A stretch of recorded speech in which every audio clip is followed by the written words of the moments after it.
আমরা যেদিন পালিয়ে বিয়ে করলাম সেদিনই আমার সদ্য হওয়া শাশুড়ি স্ট্রোক করলেন। খবর পেয়ে আমার ভীতু বর আমাকে মাঝ রাস্তায় একা ফেলে মায়ের কাছে চলে গেল। সেদিন আমি জীবনের প্রথমবার বাস্তবতার ধাক্কাটা খেয়েছিলাম। কিশোরী বয়সে আহসানের সঙ্গে আমার প্রেমটা হয়েছিল আত্মীয়তার সূত্রে। আহসান আমার ফুপাতো বোনের চাচাতো ভাই। আমার ফুপুর ছোট ছেলে জন্মানোর পর এক সপ্তাহের জন্য ফুপুর বাড়িতেই থেকেছিলাম। সেখানে আহসানের সঙ্গে আমার ঘনিষ্ঠতা বাড়ে। আমি তখন দশম শ্রেণীতে উঠেছি সবে। আহসান এইচএসসি শেষ করে টই টই করে ঘুরে বেড়াচ্ছে। বলা বাহুল্য, আহসানের সৌন্দর্য নজরকাড়া। আমার কিশোরী চোখে অনায়াসেই গেঁথে গিয়েছিল সে। তবে আমি ছিলাম চূড়ান্ত আত্মকেন্দ্রিক ধরনের মেয়ে, তাই কিছুতেই আহসানের সঙ্গে সখ্য গড়তে পারছিলাম না। সুযোগটা করে দিল আহসানি। সে অত্যন্ত মিশুক স্বভাবের হওয়ায় আমার স্বভাবে জড়তা কাটতে দুদিনে বেশি সময় লাগেনি। তবে না, এই 7 দিনে আমাদের প্রেম হয়নি। শুধু 7 দিনের মাথায় যখন বিদায় নিতে গেলাম বুকের ভেতরে কিছু একটা ঝনঝন করে বাজছিল। বাবা গাড়ি রিজার্ভ করে এনেছেন বাড়ি ফেরার জন্য। আমি ব্যাগপত্র নিয়ে বেরিয়ে এলাম। আহসানকে আশেপাশে কোথাও দেখলাম না। কিছু একটা ফেলে এসেছি এই বাহানায় ছুটে গিয়েছিলাম ভেতরে। আহসানের ঘরে ওকিদে দেখি সে জানালার কাছে চুপচাপ দাঁড়িয়ে আছে। কোনো কিছু না ভেবেই বলে বসেছিলাম, আহসান ভাই, তোমাকে ভীষণ মিস করব। এরপর আর পিছু ফিরে তাকাইনি। এক ছুটে এসে গাড়িতে চড়ে বসেছিলাম। সারাটে রাস্তা চোখের পানি লুকিয়েছিলাম কৌশলে। আমার বড় বোনটার গোয়েন্দা স্বভাব আছে। সে বোধ হয় কিছু সন্দেহ করেছিল। বারবার খুঁচিয়ে বলছিল, বাব্বা মৌরি, তুই তো ফুপির বাড়ি আসতেই চাইতি না, এবার হঠাৎ ছেড়ে আসতেই চাইছিস না। ঘটনা কি? হুঁ, কোনো ঘটনা নেই তোরি আপু। টুবাইয়ের জন্য মন কেমন করছে। টুবাই আবার ফুপির ছেলের নাম। আমি নামটা রেখেছি। নাম সিলেকশনের সময় যখন হুট করে নামটা বলেছিলাম, সবাই খুব হাসাহাসি করেছিল। একমাত্র আহসান বলেছিল নামটা তার পছন্দ হয়েছে।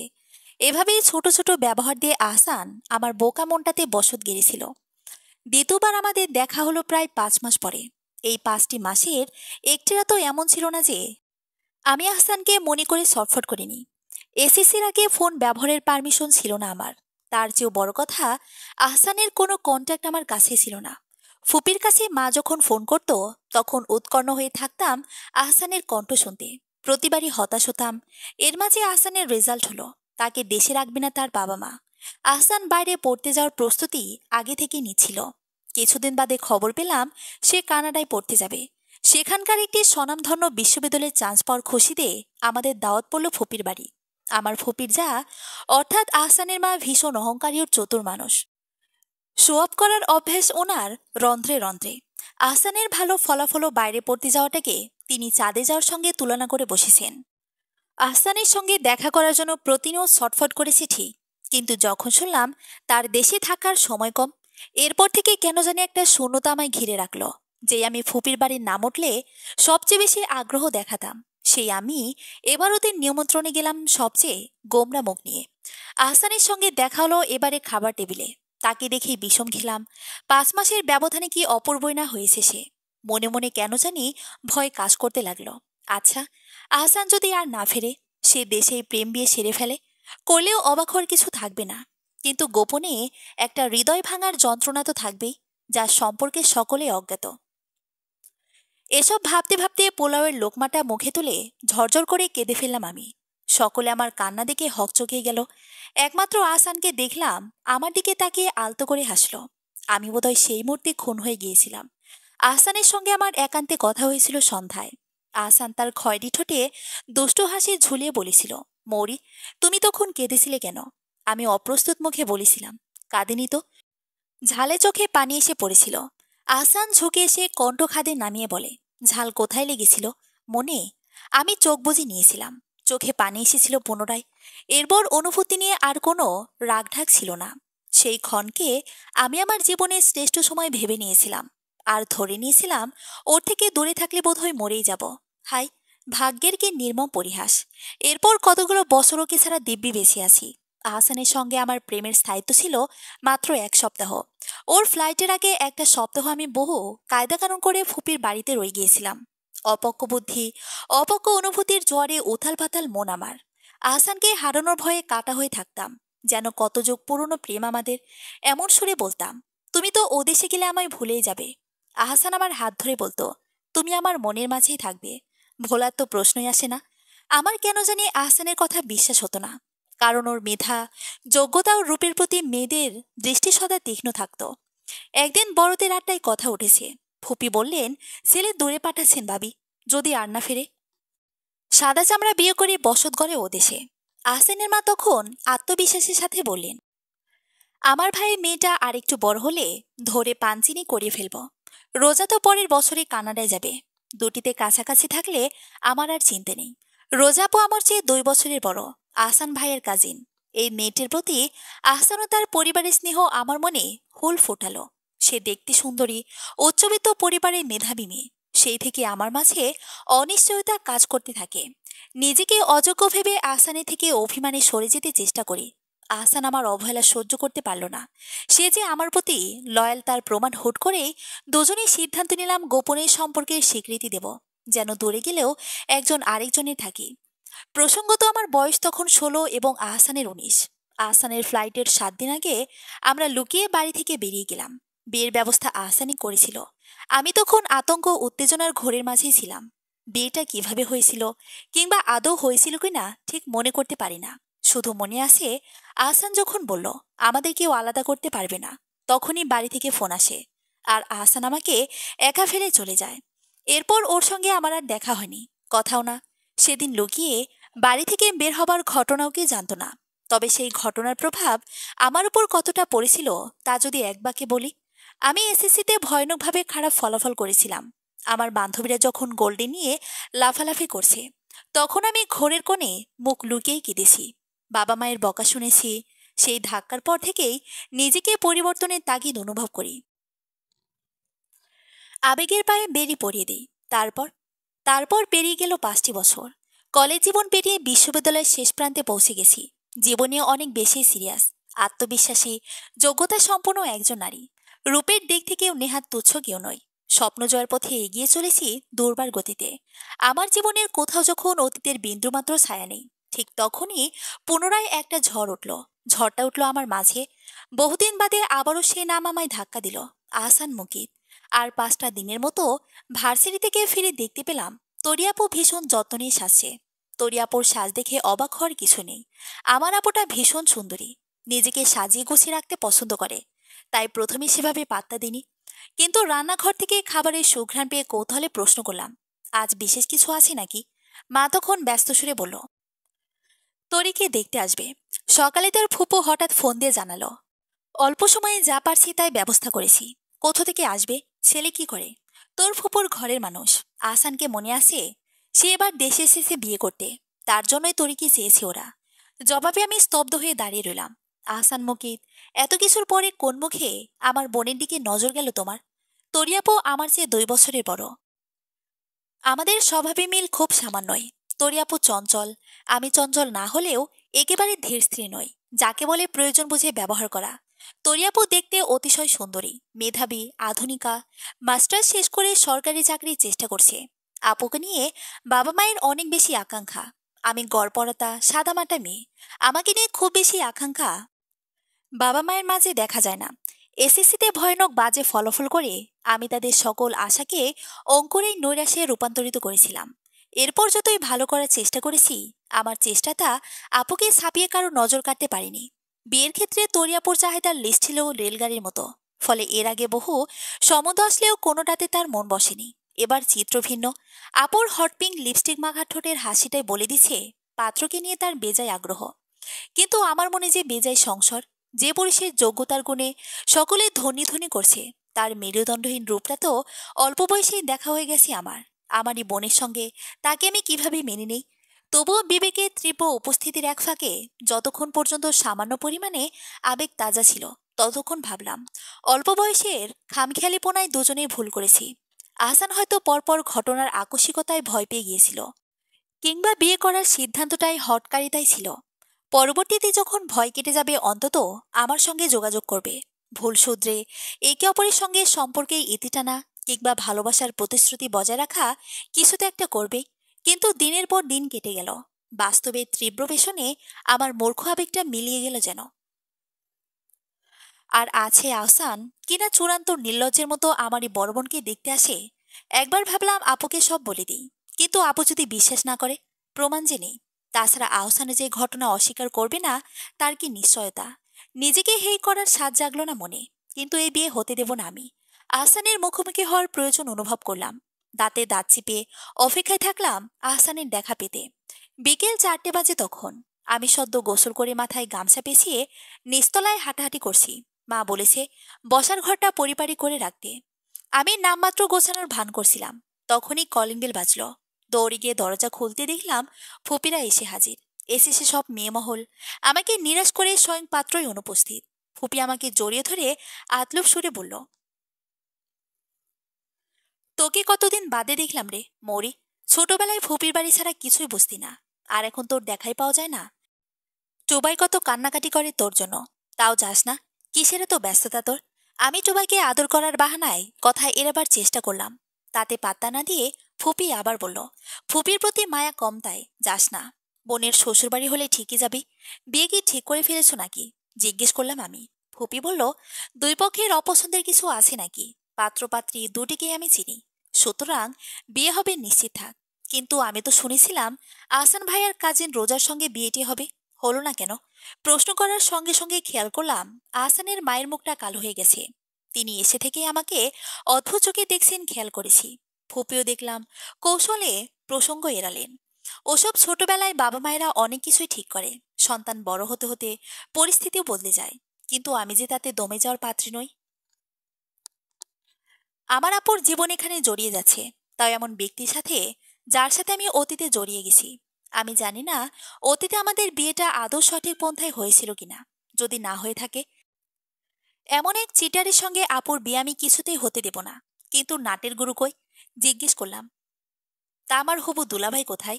আসান সবে দেশে এসে তো অফিসিয়াল কাজে একটু ব্যস্ত আছে। বিয়ের যাবতীয় সিদ্ধান্ত আমাদের ওপর ছেড়ে দিয়েছে। উত্তর, আমার পছন্দ হলো না। আমার পছন্দ অপছন্দ নিয়ে কেউ বসে রইল না। এক আসরে পাত্রী দেখা শুরু করে বিয়ের কথাও ফাইনাল হয়ে গেল। ফুপি ঘোষণা দিলেন সামনের শুক্রবার পারিবারিকভাবে তরিয়াপুর সাথে আহসানের আকদ হবে। বিয়ের আয়োজন হবে পরে। আহসানের নাকি এমনটাই মতামত। এত তাড়াহুড়ার কি আছে বুঝলাম না। আমার মা, বাবা, বোনকেও দেখা গেল সিদ্ধান্ত মেনে নিতে।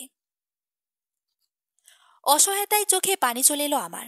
ঠিক করলাম নিজে যাব আহসানের কাছে। কিন্তু যাবে বলেই যাওয়া হলো না। আহসান আমার ধরাছোঁয়ার বাইরে রয়ে গেল। আপুকে মাঝে মাঝে দেখি কার সঙ্গে যেন ফিসফিস করে কথা বলে। অনেক রাত অবধি কথার আওয়াজ পাওয়া যায়। সকালে জিজ্ঞেস করতে লাজুক হেসে বলল আহসানের সঙ্গে কথা বলে। শুনেই পায়ের রক্ত মাথায় উঠল। আহসানের মনে অতীত নিয়ে সামান্যতম অনুশোচনা বা আক্ষেপ নেই? কি করে আমার সঙ্গে মীমাংসায় না গিয়ে সে আপুর সঙ্গে রাতভর প্রেম করে বেড়ায়? এর মানে আমাকে পাতে দেওয়ার প্রয়োজনই নেই। এতটা বেপরোয়া হয়েছে আহসান। ওর প্রতারণার মাত্রা দেখে অসুস্থ বোধ করতে লাগলাম। আপু ঘাবড়ে গিয়ে আমাকে ধরে ফেলল। চিন্তিত গলায় বলল, এই মরি, তোর কি হয়েছে? কিছু না আপু, সামান্য প্রেশার ফল করেছে। এই বয়সে এমন প্রেশার ফল করবে কেন? ঘরে গিয়ে শুয়ে থাক। আপু চলে যাচ্ছিল। আমি ডেকে বললাম, আপু, আহসান ভাইয়ার নম্বরটা আমায় দেওয়া যাবে? আপু ভ্রুকুচকে বলল, তুই ওর নম্বর দিয়ে কি করবি? এমনি হবু দুলাবের সঙ্গে পরিচিত হব। অনেক বছর হলো ওর কথা হয় না তো, তাই। ও ব্যস্ত মানুষ, ফোনে কথা বলার প্রয়োজন নেই। সামনাসামনি দেখা করিস। আপু যেন এক প্রকার এড়িয়ে গেল বিষয়টা। দেখতে দেখতে গায়ে হলুদের রাত চলে এলো। আহসানের ধারে কাছেও পৌঁছাতে পারলাম না আমি। কারো মাধ্যমেও যোগাযোগ করা সম্ভব হলো না। ধৈর্যের বাঁধ ভেঙে শেষমেশ আপুকেই সবটা খুলে বললাম। ছোটবেলা থেকে আপু আর আমার মাঝে হিংসাসুলভ সম্পর্ক থাকলেও বড় হওয়ার পর সেটা কমে গিয়েছিল। কেননা ছোটবেলায় আমি সবকিছুতে আপুকে সমানে সমানে টক্কর দিতাম। 5 বছর আগে থেকে টক্কর দেওয়া ছেড়ে দিয়েছি। আপুই সবকিছুতে বিনা প্রতিদ্বন্দ্বিতায় জয়ী হয় বলে আমাকে আর হিংসে করে না। তাই ভেবেছিলাম আপু অন্তত আমি বিশ্বাস করবে। কিন্তু প্রতিক্রিয়া হলো বিপরীত। আপু তীব্র ক্ষোভে বলেই বসল, আমার এত ভালো একটা বর জুটছে, সেটা তোর সহ্য হচ্ছে না তাই না? ছোটবেলার মতো হিংসে করে কেড়ে নিতে চাইছিস, আবার মিথ্যে বিয়ের গল্প ভাবছিস। তোর পেটে এত শয়তানি! বিশ্বাস করো আপু, আহসান একটা প্রতারক, মেরুদণ্ডহীন পুরুষ। আমি ওকে আমার জীবনে চাই না। ওর দ্বারা তোমার জীবন নষ্ট হোক, সেটাও চাইছি না। আমি তোর আর একটা কথাও শুনতে ইচ্ছুক নই। এক্ষুনি আমার ঘর থেকে বেরিয়ে যা, নয়তো সবাইকে ডেকে ডেকে তোর কেচ্ছা শোনাবো। কোনো দিকেই সুবিধা করতে না পেরে আমি হাল ছেড়ে দিলাম। পরদিন দুপুরে যথারীতি ফুপির বাড়ির সদস্যরা কাজে নিয়ে আমাদের বাড়িতে এলো। সাথে এলো সেই সুদর্শন প্রতারক, যাকে দেখে আমার শরীরের প্রতিটি লোমকূপ কাঁপছিল। কাল রাতে মনে মনে প্রতিজ্ঞা করে ফেলেছি, আজ হাটে হাড়ি ভাঙব, দুই পরিবারের সামনে আহসানের মুখোশ টেনে ছিড়ব, এতে আমার সম্মান যায় যাক, তবু ওকে ছাড়ব না। কিন্তু পরিস্থিতি বদলে গেল মুহূর্তে। হঠাৎই সারা বাড়িতে খবর ছড়িয়ে পড়ল, তরি আপুকে খুঁজে পাওয়া যাচ্ছে না। পার্লারে বউ সাজতে গিয়ে আপু আর ফেরেনি। সকলের মুখে মুখে বাতাসের বেগে প্রবাহিত হলো আপু পালিয়েছে। কিন্তু আমি বিষয়টি কিছুতেই হজম করতে পারছি না। কার সঙ্গে পালাবে, কেই বা পালাবে? আহসান তো আপুর পছন্দের মানুষ, সমীকরণ মিলছে না। তবে আপু যে আমার ভাগের সৌটুকু নিয়ে পালিয়েছে তা নিয়ে কোনো সন্দেহ রইল না। কেননা পাত্রের খোঁজে যখন সকলে দিশেহারা, তখন স্বয়ং পাত্রমশাই সকলের খোঁজাখুঁজি স্থগিত করার নির্দেশ দিল। সঙ্গে আর বলল, বিয়ে না করে এই আসর ছেড়ে উঠব না আমি। আমি অবাক হয়ে সরাসরি তার চোখের দিকে তাকাতে দেখলাম, এত সব চিন্তিত মুখের মাঝে আহসান চিন্তাহীন মুখে বসে আছে। ফুপি বললেন, পাত্রী না পেলে বিয়ে করবে কিভাবে? আহসানের মা গর্জে উঠে বললেন, ওই মেয়েকে আমি আর ছেলের বউ করব না। এমন সময় সুর বদলালেন আমার ফোপা। আমার দিকে ঘাড় ঘুরিয়ে চেয়ে বললেন, দেশে কি মেয়ের অভাব যে তোরির জন্য আমার ছেলে বসে থাকবে? পাত্রী তো চোখের সামনেই আছে। সেই ইঙ্গিত বুঝতে উপস্থিত কারোই অসুবিধা হয়নি। বর বিয়ে করতে এসে অপমানিত হয়ে ফিরে যাবে, তা বরপক্ষের সহ্য হবে না। তার চেয়ে এক মেয়ের বিয়ের সভায় আরেক মেয়ের বলিদান হওয়াটাকে তারা সহজতর পন্থা মনে করে। সেখানে মেয়েটির অপমান কতটুকু তা নিয়ে ভাবার অবকাশ ওদের নেই। এক মেয়ের অপমানের শোধ আর এক মেয়েকে দিয়ে পূরণ করবে তারা। অতঃপর বড় বোনের জায়গায় ধরে বেঁধে কবুল বলানো হলো ছোট বোনকে। আমি সেদিন খুব কাঁদলাম। বিয়ে না করার বাহানায় সকলের সঙ্গে বেয়াদবি করলাম, কিন্তু আমার জেদকে কেউ আমলে নিল না। উল্টে বুঝ দেওয়া হলো হুট করে বিয়ে, যেহেতু মানে নিতে সময় লাগবে। মৌরি না হয় বাপের বাড়িতে থাকবে আপাতত। আমার সেই মুহূর্তে সবাইকে চোখের বিষ মনে হলো। কারো কথাই সহ্য হচ্ছিল না। এক প্রতারককে বিয়ে করার বেদনায় নিজেকে চূড়ান্ত ব্যর্থ মানুষ মনে হচ্ছিল। তার চেয়ে আপুই ভালো কাজ করেছে, পালিয়ে বেঁচেছে। ফুপিরা চেয়েছিল আমাকে আজ সঙ্গে নিয়ে যাবে, কিন্তু বিয়ের কার্যাদি শেষ হবার সঙ্গে সঙ্গেই আমি ঘরে এসে দরজায় খিল দিয়েছিলাম। অগত্যা আমাকে ছাড়াই বরযাত্রী ফিরে গেছে। কিন্তু নিয়ম অনুযায়ী বাসরা যাপনের জন্য আহসান আমাদের বাড়িতে থেকে গেছে। ইচ্ছের বিরুদ্ধে বিয়ে দেওয়ায় বাবা মা কেউ আমাকে কিছু বলতে পারছে না। অবশ্য এখানে বাবা মায়ের কিছু করারও ছিল না। আমার সব আত্মীয় মান সম্মানের ভয় দেখিয়ে তাদের কাবু করে ফেলেছিল। বুঝিয়েছিল এখন আহসানের মতো ভালো পাত্র হাতছাড়া করলে পরে আমার বিয়ে দিতে বাবা মাকে বেগ পেতে হবে। বড় বোন পালিয়ে গেছে, এটার দুর্নাম আমার জীবনটাকেও ভোগাবে। সব দিক থেকে দিশেহারা বাবা মা তাই অসহায়ের মতো ওদের কথা মেনে নিয়েছে। বাড়ি ফাঁকা হয়ে যাবার পর মা বেশ কয়েকবার এসে দরজা ধাক্কালো। যা কিছু ঘটে গেল তা নিয়ে আমাকে বুঝ দিতে চাইছিল। বেশ বুঝতে পারলাম, তবুও দরজা খুললাম না। একা একা মাঝরাত অব্দি কান্নাকাটি করলাম। এরপর সিদ্ধান্ত নিলাম, জীবনটা নষ্ট হতে দেব না। বিয়ে হয়েছে মানে আর কোনো গতি নেই এমনটা ভাবছি কেন? সঙ্গে সঙ্গে মনের দুর্বলতা কেটে গেল। দরজা খুলে বাইরে আসতে দেখলাম আহসান আমার দরজার দিকে চেয়ে স্থির হয়ে বসে আছে, যেন আমারই অপেক্ষায় আছে সে। বসার ঘরে আহসান একা, বাবা মা আশেপাশে নেই। আমি দৃপ্ত পায়ে এগিয়ে আহসানের মুখোমুখি হলাম। পাতলা দাড়ি গোপ গজানো সেই কিশোর আহসান এখন ক্লিন শেভ করা সুদর্শন পুরুষ। আগে তার চোখে যে নিষ্পাপ চাহনি দেখতে পেতাম, এখন আর সেটা নেই। দুর্ভোগ্য দৃষ্টি অবশ্য হবেই তো। যার মনে মনে শয়তানি, তার চোখের ভাষা নিষ্পাপভাবে আশা করাও বোকামি। আমি আগে পিছিয়ে বাক্য ব্যয় না করে সরাসরি বললাম, দেখুন, যা কিছু হয়ে গেছে তার একটা সুস্থ সমাধানে আসতে চাই আমি। এভাবে আসলে হয় না। আহসান আমার কথার পিঠে জবাব দিল, এভাবে হয় না বলে কি সঠিক পন্থায় সমাধান করে ফেললাম? তার মানে মানে আরো 5টি বছর আগে যে গোপনে আমার বউ হয়েছিল, আজ তাকে সামাজিকভাবে বইয়ের স্বীকৃতি দিলাম। আমি হতবুদ্ধি হলাম ক্ষণিকের জন্য। হায়, এ কথার হয়তো আমি সুখের সাগরে ভাসতাম, যদি সে প্রতারক না হতো। যদি আজকের বজ্রতে আমার জন্যই আসতো। যদি আহসানের সঙ্গে সেই পুরনো সুতোটা আজও রঙিনভাবে জুড়ে থাকতো। তার কিছুই হয়নি। ফলে কথাটা আমার কাছে প্রহসন বই আর কিছুই মনে হলো না। তার চরম নির্লজ্জতায় অন্তরের তিক্ততা আরো খানিকটা বাড়ল। ব্যঙ্গ করে বললাম, যাক, আপনার তাহলে মনে আছে সেই বিয়ের কথা? আমি তো ভেবেছিলাম আপনার স্মৃতিশক্তি দুর্বল। আহসান গম্ভীর গলায় বলল, দুর্বলতা স্মৃতিশক্তির ছিল না, দুর্বলতা ছিল পরিস্থিতির। যাক, বাইরে দাঁড়িয়ে এসব আলোচনা করা শোভনীয় নয়, ভেতরে চলো, কথা আছে। আহসানের স্বাভাবিকতা আমার গায়ে আগুন ধরালো। চিবিয়ে চিবিয়ে বললাম, কেন? বাসর করার সময় পেরিয়ে যাচ্ছে? সে তো অবশ্যই যাচ্ছে। তবে তুমি ভয় পেও না। 5 বছর ধরে যেহেতু ধৈর্য ধরে পেরেছি, আর একটু সময়ও পারবো। বলে আহসান ঠোঁট টিপে হাসল। ওর কথাগুলো আমার কাছে সস্তা রসিকতা মনে হলো। আহসান আমার জবাবের অপেক্ষা না করে ঘরে ঢুকে গেল। আমিও পিছু পিছু এসে বললাম, গেরগিটিও আপনাকে দেখে লজ্জা পাবে। এতদিন ধরে রাত দিন আমার বোনের সঙ্গে প্রেম করে এখন আবার আমার সঙ্গে চেষ্টা করছেন। আহসান খাটে হাত ছড়িয়ে বসল, চোখে চোখ রেখে বলল, ওর সঙ্গে যদি প্রেমই করতাম তবে তোমায় বিয়ে করতে এত নাটক করতাম? আমি ভ্রু কুঁচকে ফেললাম। নাটক?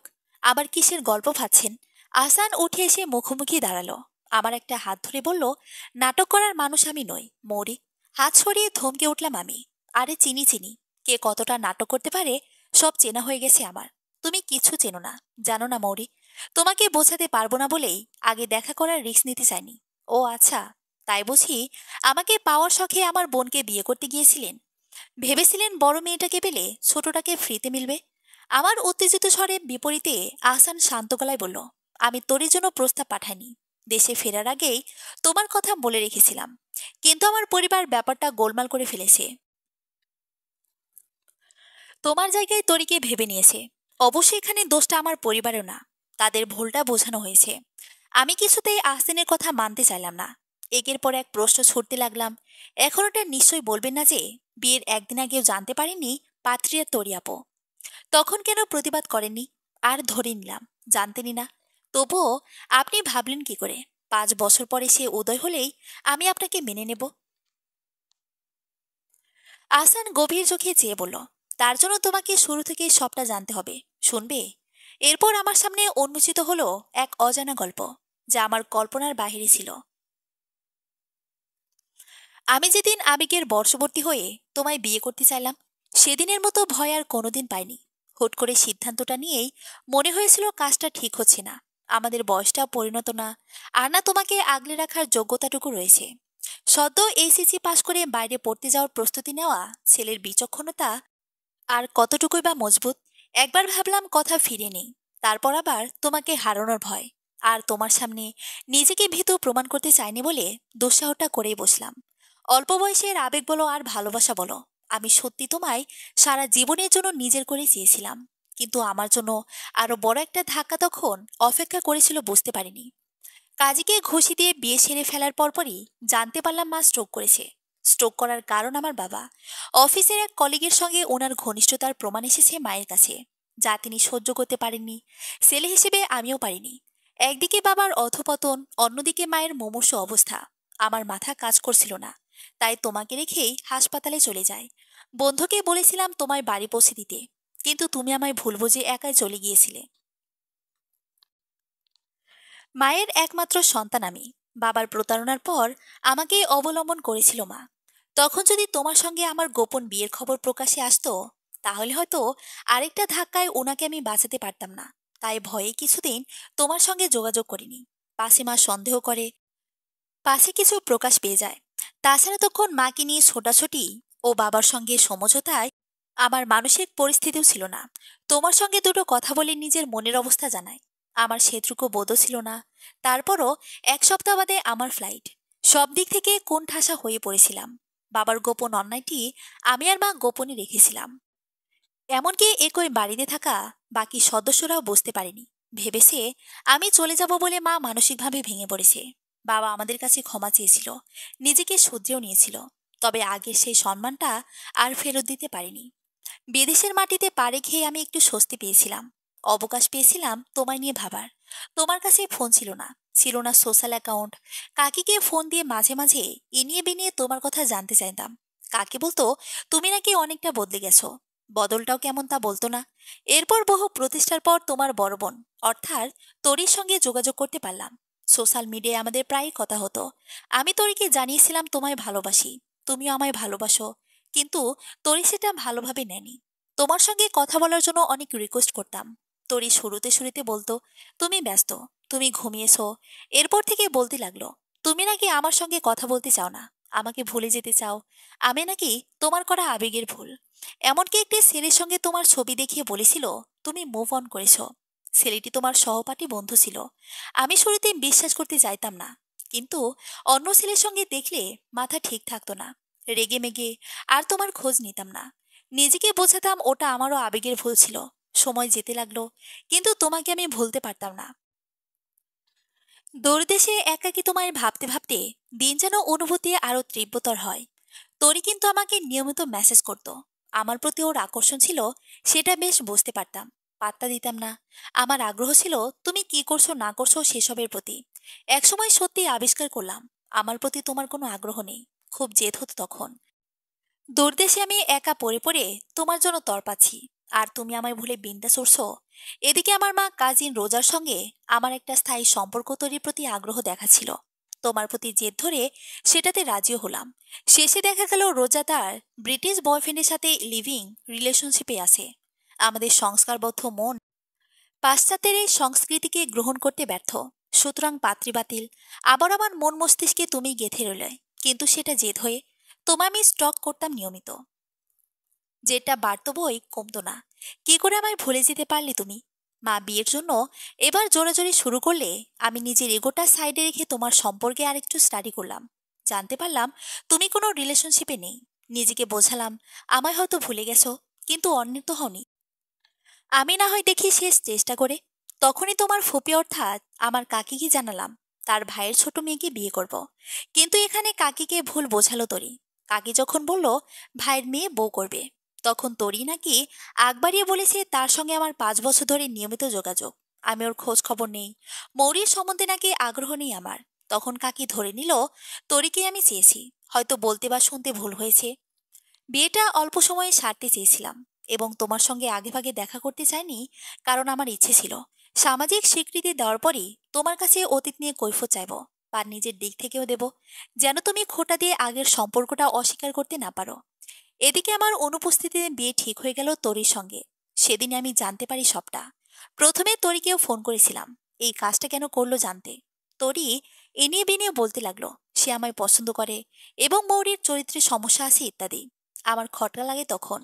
তরি যে চালাকি করেছে সেটা বুঝতে পেরে ওর ব্যাপারে খোঁজ নিয়ে জানতে পারি ওর একাধিক ছেলের সঙ্গে গভীর সম্পর্ক। আমি প্রমাণ জোগাড় করলাম আগে, সাথে এও শতভাগ নিশ্চিত হলাম অতীতে তোমার সম্বন্ধে তরি আমাকে সব মিথ্যে কথাই বলেছে। এখন এক মেয়ের সঙ্গে বিয়ে ভেঙে আরেক মেয়েকে চাওয়াটা দুই পরিবারের জটিলতা সৃষ্টি করবে জেনেই আমি তরিকে বোঝাচ্ছিলাম বিয়েটা ভাঙতে, এবং দুজনে একসাথে বসে পরিবারকে বোঝাতে। তরি রাজি হচ্ছিল না। উল্টো থ্রেট দিচ্ছিল বিয়ে না করলে আমায় দোষারোপ করে নোট লিখে সুসাইড করবে। শেষমেশ কাল রাতে ওকে আমি হুমকি দিই, বলি আজ বিয়ের আসরে যদি ওকে বউ সাজে দেখি তবে সবার সামনে ওর চরিত্রের কদর্যতা ফাঁস করে দেব। তখন বিয়ে তো হবেই না, কাউকে মুখও দেখাতে পারবে না। তরি ভয় পেয়ে রাজি হয়ে যায়।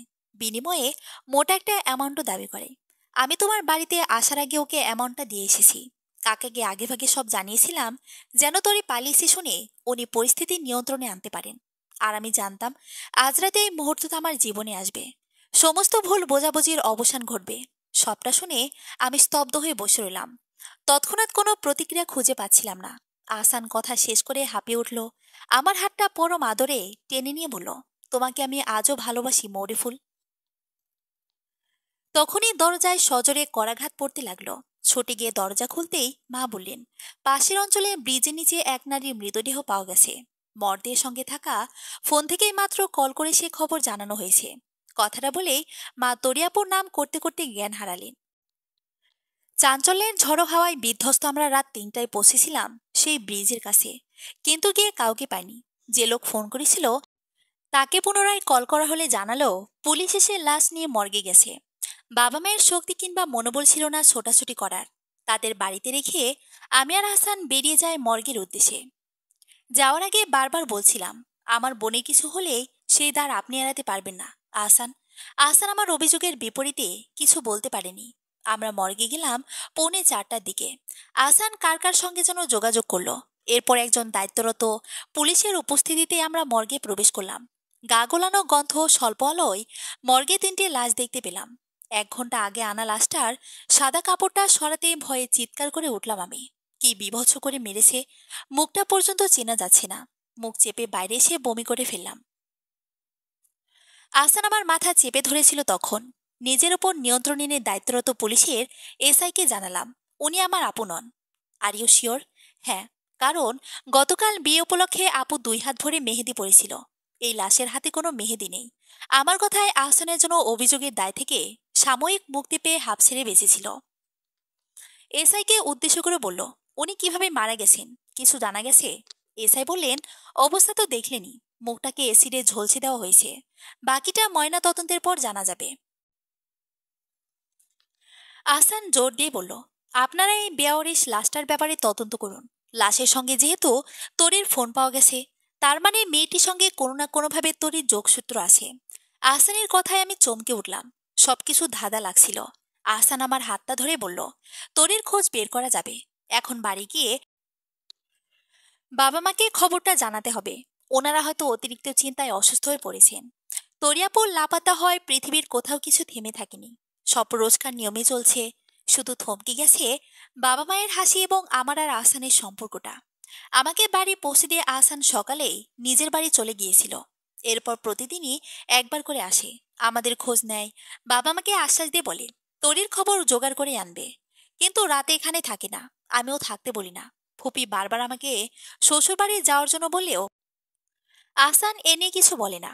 বাবা মা আমার উপর মহা বিরক্ত, কিন্তু জোর করে বিয়ে দিয়েছেন মনে করে কিছু বলতে পারে না।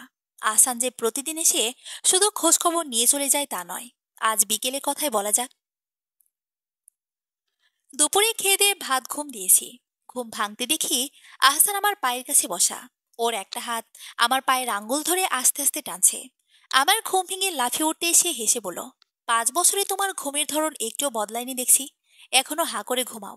লজ্জা পেলাম কিছুটা, তেতে উঠে বললাম, কারো ঘরে ঢুকতে নক করতে হয় জানেন না? যে কেউ আর বউ তো এক না। তোমার হাত পায়ের গড়ন কিন্তু একই আছে, চিকন ও লম্বা আঙ্গুল।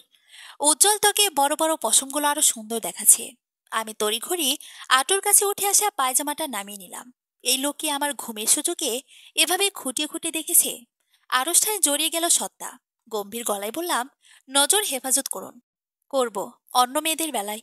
উত্তর দিয়ে আহসান উঠে দাঁড়ালো। আমাকে তাড়া দিয়ে বলল, হাত মুখ ধুয়ে এসো। চিকেন তন্দুরি ও নান রুটি এনেছি, গরম গরম খেয়ে নাও। এরপর এক জায়গায় নিয়ে যাব। কোথায়? গুরুত্বপূর্ণ, গেলেই জানতে পারবে। আহসান আমায় নিয়ে গেল থানায়। এসআই থেকে জানতে পারলাম সেই বেওয়ারিশ লাশের খবর। মেয়েটির নাম চাপা, বাড়ির লালমনিরহাট। ঢাকায় থেকে মেয়েটি পড়াশোনা করত, পাশাপাশি পার্ট টাইম জব করে বাড়িতে ভালো অ্যামাউন্টে টাকা পাঠাতো। কিন্তু পার্ট টাইম জব করে নিজের খরচ সামলে বাড়িতে এত টাকা কি করে দেয় সেখানে খটকা লাগে। চাপার লাশ শনাক্ত করেছিল তার ক্লাসমেটরা। ওদের কাছে চাপার সম্পর্কে ব্যক্তিগত তথ্য পাওয়া না গেলেও এতটুকু জানা যায় চাপা একটি কসমেটিক ব্র্যান্ডের ডিলার হিসেবে কাজ করত। মেয়েদেরকে সেই ব্র্যান্ডের প্রোডাক্ট কেনার জন্য বিভিন্নভাবে আকর্ষণ ও প্রচারণা করত। এছাড়া মেয়েটি কারো সঙ্গে বিশেষ মিশত না। চাপার সহপাঠীদের কাছ থেকে পাওয়া ফোন নম্বরটি নিয়ে অনুসন্ধান চালিয়ে মৃত্যুর কয়েক ঘন্টা আগে যে ফোন নম্বরটির সঙ্গে কথোপকথন হয় সেটা শনাক্ত করা হয়। কাকতালীয়ভাবে তরির ফোন নম্বর থেকেও সেই নম্বরে শেষবার যোগাযোগ করা হয়েছে। অর্থাৎ দুটি মেয়ের সঙ্গে লোকটির যোগসূত্র আছে। অনুসন্ধান করে জানা যায় সেই নম্বরটি কসমেটিক্স ব্র্যান্ডের মালিক কায়সারের। মালিকের সঙ্গে চাপার বেশ সখ্য ছিল। সখ্যতা এমন পর্যায়ে গিয়েছিল যে প্রায়ই কায়সারের বাগান বাড়িতে দেখা যেত চাপাকে। পরবর্তীতে মেয়েটা অন্তঃসত্ত্বা হলে সন্তানের অধিকার দাবি করে। স্বাভাবিকভাবেই তথাকথিত প্রেমিক তা দিতে অস্বীকার করে। চাপাও সবাইকে জানিয়ে দেওয়ার হুমকি দিতে থাকে। এদিকে কায়সারের প্রেমিকা ছিল তরি। কথা ছিল খুব শীঘ্রই তরিকে বিয়ে করবে কায়সার। প্রায়শই গভীর ভালোবাসাবাসীও হতো তাদের। চাপা মেয়েটার চাকরিতে আসার পর কায়সারের সঙ্গে সক্ষণীয় সন্দেহ হতো। এক পর্যায়ে সন্দেহ সত্যি প্রমাণিত হলে কায়সারের ওপর থেকে তরির বিশ্বাস টলে যায়। এমন সময় আহসান নামটা কানে আসে তরির। আহসানের সুদর্শনতায় ও যোগ্যতায় সদা প্রলুব্ধ তরি ভাবে কায়সারের চেয়ে আহসান বেটার অপশন হতে পারে। তখন সে বোনকে সরিয়ে নিজেকে প্রতিষ্ঠা করতে চায়। কিন্তু আহসানের বিচক্ষণতার কাছে সহজেই ধরা পড়ে যায়। তরির সকল হারিয়ে যখন ডুবে যাওয়ার পথে, তখন কায়সারকে পুনরায় অবলম্বন করতে চাইল। কেননা কায়সারের সঙ্গে তার সম্পর্ক মাত্রাধিক গভীর ছিল। পাশাপাশি কায়সারের বিত্তশালী জীবন যাপনের প্রতি লালসাও ছিল। কায়সারও তরির লাশময়তায় হাবুডুবু খেত সর্বদা। সে কায়সারকে চাপ দিতে লাগলো চাপার ঝামেলা উপরে ফেলে দিয়ে বিয়ে করে নিতে। কায়সার তরির উপর দুর্বল ছিল, বিয়ে করার ইচ্ছে রেখেছিল বলে এক কথায় রাজি হয়ে যায়। এদিকে তরিও সুযোগ বুঝে আহসানের কাছ থেকে টাকা হাতে নেয়। এরপর তরিও কাইসার মিলে বুদ্ধি করে কিভাবে চাপা নামক কাঁটাটাকে উপড়ে ফেলবে। আপোষে মানতে রাজি ছিল না চাপা। টাকা লোভে গর্ভপাত করতে চায়নি, তাই সর্বশেষ পন্থা হিসেবে অ্যাসিডে পুড়িয়ে মেরে ফেলতে চায় কাইসার। চাপা বাঁচতে চেয়েছিল। হত্যাকারীর সঙ্গে ধস্তাধস্তির আলামত পাওয়া গেছে, গর্ভের সন্তানের প্রমাণও মিলেছে। কায়সারকে গ্রেফতার করার পর সে সবটা স্বীকার করে নিয়েছে। তরিকে খুঁজে পাওয়া যায়নি। চূড়ান্ত ধুরন্ধর মেয়েটি কি করে যেন পুলিশকে ফাঁকি দিয়ে পালিয়ে গেছে। আহসান জিজ্ঞেস করলো, তরির ফোনটা, ওটা লাশের কাছে কি করে মিলল? লাশ ফেলে যাওয়ার সময় হয়তো কোনোভাবে পড়ে গিয়েছিল। তরি সরাসরি এই হত্যাকাণ্ডে জড়িত ছিল। এসআইয়ের কাছে সব শুনে নির্বাক হয়ে রইলাম আমি। আমার তরিয়াপু একটা হত্যাকাণ্ডের সঙ্গে জড়িত শুধু নিজের স্বার্থের জন্য? আচমকা সেই রাতে মর্গে ঝলসানো দেহটির চেহারা আমার চোখের সামনে ভেসে উঠল। প্রেশার লো হয়ে জ্ঞান হারালাম। এরপর থেকে বহুরাত সেই ঝলসানো নারীটি আমাকে রাতে ঘুমাতে দেয়নি। আপন নির্মমতার চিহ্ন আমার শান্তি কেড়ে নিয়েছিল। আর অন্যদিকে শান্তি ফিরিয়ে দেওয়ার দায়িত্ব আহসান নিজ কাঁধে তুলে নিয়েছিল। ভালোবাসা যদি ফুল হয়, সেই ফুলটি আমার জীবনে প্রথম ফুটিয়েছিলে তুমি। পরিস্থিতির পরিতাপে একসময় ফুলটা শুকিয়ে মরে গিয়েছিল, কিন্তু গাছটা তো মরেনি। সে আবারও নির্দিষ্ট মৌসুমে যৌবন রস ফিরে পেয়েছে। প্রকৃতির নিয়মে হয়তো সেই গাছে ফুল আবারও ফুটতই। ভাগ্যের মহিমান্বিত পালা বদলে এবারও ফুল হয়ে এলে তুমি, আমার মৌরি ফুল। আমি মালি হয়ে আজীবন এই ফুলটির পরিচর্যা করতে চাই। অধিকার দেবে না আমায়? আহসান দিন দিন আমার কাছে তীব্র থেকেও তীব্রতর আকর্ষণ হয়ে উঠছে। কৈশোরে যে ছিল শুধুই সুদর্শন, মনের লাগা এক পুরুষ, যৌবনের পুরুষটির দায়িত্বশীল, কর্তৃত্বপরায়ণ, শীতল, অবশ্য আর একটা রূপ প্রকট প্রেমিক রূপ। এই যে পাশে বসে আমার একটা হাত মুঠোয় পড়ে সস্নেহে আবদার রাখলো, তা ফেরানোর মতো পাষণ্ড আমি হতে পারিনি। ওর হাত ধরে শ্বশুরবাড়ি এসেছি, তবুও আমাদের মাঝে কিছু জড়তা ছিল। বহুদিন ফেলে রাখলে দেওয়ালেও শ্যামলা জমে, লোহাতেও জং ধরে। আমাদের মনেও অস্বস্তির কিছু ধুলো পড়েছিল। আমাদের না বলে আমার বলে বোধহয় বেশি ভালো হতো। কেননা আহসানের দিক থেকে আমি সবসময় একটা নীরব আশকারা পেতাম। এক বিছানায় শুলেও শুরুতে এক কম্বলের নিচে আসতে চাইতাম না, কিন্তু সকালে উঠে দেখলাম দুজনে একই কম্বলের নিচে গুটিসুটি হয়ে ঘুমাচ্ছি। আমি প্রশ্ন করার আগে সে ঘুম থেকে উঠতে উঠতে গম্ভীর গলায় বলে, জেগে থাকা অবস্থায় কম্বল চায় না, অথচ ঘুমালে পুরো কম্বল একা দখল করে নাও। বেচারা, আমি শীতে কাতরাতে কাতরাতে টানাটানি করে অল্প একটু উষ্ণতা পাই। আমি লজ্জা পেয়ে যাই। সত্যিই কি ঘুমের মাঝে কম্বল নিয়ে টানাটানি করি আমি? কে জানে। তবে এর ফলেই একে অপরের সংস্পর্শে আসা হতো আমাদের। এরই মাঝে আমার কিছু সমস্যা প্রকট হচ্ছিল। এমনিতেই তরিয়াপুর একের পর এক অপকর্ম আমার মানসিক শান্তি কেড়ে নিয়েছিল। সেই খুনের ঘটনার পর প্রধান আসামি কায়সারকে পুলিশ ধরতে পারলেও সহযোগী তরিয়াপুর নাগাল পুলিশ পায়নি। আমার অতি চালাক আপু তাদের চোখে ধুলো দিয়ে নিরাপদে পালিয়ে যেতে পেরেছিল। সাথে নিয়ে গিয়েছিল আমার মানসিক শান্তি। সমস্যার উৎপত্তি হয়েছিল আপুর অপকর্ম জানার পর থেকে। প্রায় ঘুমের মাঝে দুঃস্বপ্ন দেখে জেগে উঠতাম। স্বপ্নে দেখতাম চাপার ঝলসানো লাশ আমার কাছে আপুর খোঁজ চাইতে আসতো। সেই সব বিভৎস স্বপ্ন যেদিন দেখতাম, ভয়ে কেঁদে উঠতাম আমি। ঘুমাতে চাইতাম না। অবস্থার দিন দিন অবনতি হতে হতে একসময় আমি অন্ধকারকে ভয় পেতাম। একা ঘরে থাকতাম না। সেই সময়টায় আহসানের যত্ন, আদর, ভালোবাসাগুলো আমি মন দিয়ে উপলব্ধি করতাম। ও আমাকে মানসিকভাবে অনেক বেশি আশ্বাস দিত। আমার ভয় কাটাতে অনেক রাত অব্দি গল্প করত। ওর কথায় মজে গেলে আমি বাকি সব ভুলে যেতাম। কিন্তু ঘুমালে আবার আমি সেই আতঙ্কে ডুবে যাই। এমন এক তীব্র আতঙ্কের রাতে ঘুম ভেঙে লাফিয়ে উঠলাম আমি। ঘামে জামা ভিজে গেছে। আহসানের ঘুম বেশ পাতলা। আমার লাফিয়ে ওঠাতেই ওর ঘুম ভেঙে গেছে। আবার মাথাটা বুকে টেনে নিয়ে ও ঘুম ভাঙা ফিসফিস শব্দে বলল, আবার ভয় পেয়েছো? হুঁ। চাপা, তরিয়াপু, চুপ। আর বলতে হবে না। ওসব নিয়ে না ভেবে একটা রাত তো আমাকে নিয়েও ভাবতে পারো। আহসানের স্পর্শে আহ্বান ছিল। আমার দুর্বল চিত্তে লেপ্টে ছিল সমর্পণের দৃঢ় ইঙ্গিত। সেই রাত আমায় ভয়ের দাবা থেকে অনেক দূরের এক সুখ দেখিতে নিয়ে গিয়েছিল, যেখানে গা ভিজিয়ে আমিও আহসান একে অপরকে আরো গভীরভাবে জানতে পারি। মাস দুয়েক বাদে টের পেলাম আমার গর্ভের নতুন প্রাণের অস্তিত্ব। দুঃস্বপ্ন দেখার রোগটা এবার নতুন মাত্রা পেল। আগের চাপার ঝলসানো লাশ আসতো আপুর খোঁজ করতে। এখন চাপার গর্ভে বিলীন হওয়া সেই বাচ্চাটাও আসে আপুর খোঁজে। গর্ভকালীন সময়কার অনেক স্মৃতি আমার স্পষ্ট মনে নেই। আহসান আমাকে এসব মনে করাতে চাইতো না দেখে বলতো না। তবে ফুপির কাছে শুনেছি আমি তখন অস্বাভাবিক হয়ে গিয়েছিলাম। উগ্র আচরণ করতাম। সবসময় মনে হতো কেউ আমার বাচ্চাকে কেড়ে নেবে। সম্পূর্ণ গর্ভাবস্থায় আমি চিকিৎসার ওপরেই ছিলাম। আমার মেয়ে তাহিন জন্মানোর পর অবশ্য আমি অনেকটাই স্বাভাবিক হয়েছিলাম।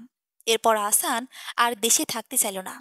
যে প্রতিষ্ঠানে ও পড়াশোনা করেছে সেখানেই রিসার্চ করার অফার লেটার পেয়ে আমাকে আর তাহিনকে সঙ্গে নিয়ে উড়াল দিল। সকাল সকাল তাহিনকে স্কুলে পাঠানো আমার কাছে একটা যুদ্ধের সমান। শীতের সকালে মেয়েটার ঘুম ভাঙতে চায় না। যাও আদরে আহ্লাদে ঘুম ভাঙায় দেখা যায় নাস্তাটা করতে অনীহা। হাজারটা আদরে বাক্যে ভুলিয়ে মুখে 2 গ্লাস খাবার দিয়ে টিফিন প্যাক করে বাসের কাছে ছেড়ে দিয়ে আসি। এরপর আমার এক টুকরো অবসর। আজ অবশ্য অবসরের একজন সঙ্গী আছেন। ভদ্রলোকের আজ অফিস নেই, তাই নাকি বউকে ঘরের কাজে সাহায্য করবেন। সাহায্যের নমুনা স্বরূপ এখনো নাক ডেকে ঘুমাচ্ছেন। সব কাজ শেষ করে কফির কাপটা হাতে নিয়ে রুমে ঢুকে দেখি আহসান তখনও ঘুমাচ্ছে। পাশে বসে গরম কাপটা ওর নাকের উপর ধরলাম। আহসান চোখ মেলল সঙ্গে সঙ্গে। জড়ানো সুরে বলল, জন্মসূত্রে প্রাপ্ত নাকটা এমনিতেই বোঝা, তুমি আরো চ্যাপটা করার বাহানায় আছো নাকি? হেসে বললাম, হলে ক্ষতি কি? লোকে বলবে বোচার বউ। ওহো, লোকে বলবে সুন্দরীর বর। আমি গর্বিত স্বরে আহসান ভ্রু বাঁকালো। আচ্ছা, আমাকে অসুন্দর বানিয়ে নিজের সুন্দরতার প্রশংসা পাওয়ার চেষ্টা করা হচ্ছে। বললাম, এখন ফ্রেশ না হলে লোকে বলবে কর্মট বইয়ের অলস বর। আহসানকে জোর করে বাথরুমে পাঠালাম আমি। এরপর লেগে পড়লাম বিছানা গোছাতে। বালিশের নিচ থেকে আহসানের ফোনটা বের করতে দেখলাম স্ক্রিনে একটা নতুন মেসেজ। নামটা দেখে বুকটা ধক করে উঠল। কাঁপা কাঁপা হাতে মেসেজটা ওপেন করতে দেখলাম তাতে লেখা, তুমি আসছো তো? প্রেরকের নাম তরি মাহমুদ। আমি তীব্র বিস্ময়ে কিছুক্ষণ থমেরে রইলাম। এরপর উপরের মেসেজ চেক করতে দেখলাম গতকাল রাতে দুটো কথোপকথন। কাল দুপুরে দেখা করতে এসো, আমি অপেক্ষায় থাকবো, আসবো। আহসানের ছোট্ট জবাব। বাথরুমের ছিটকিনি খোলার আওয়াজে ফোনটা রেখে দিলাম। ও গোসল সেরে বেরিয়েছে। বললাম, আজ দুপুরে আমাদের বাইরে খেতে যাওয়ার কথা। আহসান আমার গালে একটা চুমু খেয়ে বলল, আজ সম্ভব হচ্ছে না সোনা, আর্জেন্ট কাজ পড়ে গেছে, তবে সন্ধ্যায় মাস্ট। তাহিনকে নিয়ে একসঙ্গে বের হব। আমার মুখ দিয়ে আর জবাব এলো না। আহসান ব্যস্ত হাতে পোশাক পরে বাইরে যাওয়ার জন্য রেডি হয়ে নিল। বের হওয়ার আগে আবারও আমার গালে একটা চুমু খেয়ে বলল, খুব বেশি দরকার না হলে যেতাম না, মন খারাপ করো না, ফিরবো শীঘ্রই। আহসান বেরিয়ে গেল। 5 মিনিটের ব্যবধানে আমিও বের হলাম। আহসানের ফোন থেকেই দেখা করার লোকেশন জেনেছি। সেটা একটা হাসপাতাল। আপু আর আহসান হাসপাতালে কেন দেখা করছে তা নিয়ে মনে সংশয় জমেছে। তার চেয়ে বেশি উত্তেজনা কাজ করছে এটা জানতে যে এতদিন ভাবে তরি আপু কোথা থেকে এলো, আর আহসানের সঙ্গী বা তার যোগাযোগ কি করে হলো। হাসপাতালে ঢুকে একটু থতমত খেয়ে গেলাম। এখানে ওদের কোথায় খুঁজবো? রিসেপশনিস্ট মেয়েটির কাছে জানতে চাইলাম তরি মাহমুদ নামে কোনো পেশেন্ট ভর্তি আছে কিনা। মেয়েটি উত্তর দিল, আছেন। আপনি পেশেন্টের কে হন? আমি মৌরি মাহমুদ, তরি মাহমুদের বোন। রিসেপশনিস্ট আমাকে কেবিন নম্বর জানিয়ে দিল। 4 তলার সর্বদক্ষিণের কেবিনে ঢুকে আমি থ মেরে গেলাম। এ কাকে দেখছি? আমার সেই সুন্দরী তরি আপু, নাকি শুকিয়ে হাড়ের সঙ্গে চামড়া বসে যাওয়া এক কঙ্কাল? আহসান আমার দিকে পিঠ দিয়ে বসেছিল। তরিয়াপুর হতভম্ব দৃষ্টি অনুসরণ করে আমায় দেখতে পেয়ে অপ্রস্তুত হয়ে গেল। আমি কেবিনে ঢুকে সবার আগে জিজ্ঞেস করলাম, আপুর কি হয়েছে? তরিয়াপু মুখ ঢেকে কেঁদে উঠল। আহসান রাগঢাক করার অবকাশ না পেয়ে সত্যিটা জানাতে বাধ্য হলো। সপ্তাহখানেক আগে তরিয়াপুর সঙ্গে যোগাযোগ হয় ওর। আপু নিজেই যোগাযোগ করে, জানায় 6 বছর পালিয়ে বেরিয়ে অবশেষে আপুর পালানোর সময় ফুরিয়েছে। উদ্দাম জীবনের ফলস্বরূপ 5 বছর ধরে আপুর দেহে এইচআইভি ভাইরাস বাসা বেঁধেছিল। এতগুলো বছর ধুকে ধুকে অবশেষে ডাক্তার জানিয়েছে আপুর সময়কাল ক্ষীণ। বিদেশে অন্য চিকিৎসার জন্য যাওয়ার অবস্থা ছিল না, কেননা পুলিশের খাতায় আপুর নাম আছে। দেশে লুকিয়ে যতটুকু সম্ভব চিকিৎসা করতে পেরেছে। এখন সেটাও অকার্যকর হওয়ায় আপু দিশেরা হয়ে গেছে। কায়সারের কাছ থেকে পালিয়ে আপু নিজের অন্যান্য সৌন্দর্য নিয়ে একজন কুখ্যাত সন্ত্রাসীর গার্লফ্রেন্ড হয়েছিল এতদিন। লোকটির রাজনৈতিক প্রভাব থাকায় আপুকে ঝামেলায় পড়তে হয়নি। আপু লোকটির কাছে নিজের অসুখের ব্যাপার লুকিয়েছিল, কিন্তু 1 বছর আগে সেই লোক এই অনিরাময়যোগ্য রোগের কথা জানতে পেরে আপুকে তাড়িয়ে দিয়েছে। এখন আপুর সবকুল হারিয়ে দিশেহারা অবস্থা। বাবা মায়ের কাছে ফিরে যাওয়ার মুখ নেই, আমার সামনে দাঁড়ানোর মুখ নেই। তাই আহসানকেই ডেকেছিল সাহায্যের জন্য। কিন্তু আহসান নিজের অপারগতা জানিয়ে দিয়েছে। আপু তবুও মানতে চাইছিল না বলে আহসান আজ দেখা করতে এসেছে। আমি আহসানকে নিজের চেয়েও বেশি বিশ্বাস করি, তাই অতীতের মতো চোখে না দেখে কানে না শুনে নিজের মতো কিছু ভেবে নেনি বা মনের মাঝে কোনো হীন চিন্তা ঠাঁই দিনি। আমি দুর্বল পায়ে হেঁটে আপুর পাশে বসলাম। ঝাপসা চোখে দেখলাম আপুর বেঁচে থাকার আহাজারি। মৌরি, মৌরি রে, আমি বাঁচতে চাই, আমাকে তোরা বাঁচা। হুট করে চোখের সামনে ভেসে উঠল চাপার সেই ঝলসানো দেহটি। ভেজা গলায় ফিসফিস করে বললাম, চাপাকে মনে আছে আপু? সেও এভাবে আমার স্বপ্নে এসে বেঁচে থাকার আকুলতা প্রকাশ করত। আপুর অনুতপ্ত কান্নার বেগ বেড়ে গেল। আমি যেন ওর মাঝে চাপাকেই দেখতে পেলাম। মনে হলো সেই দুঃস্বপ্নগুলো আজ আমায় হালকা করে দূর হয়ে যাচ্ছে। সমাপ্ত।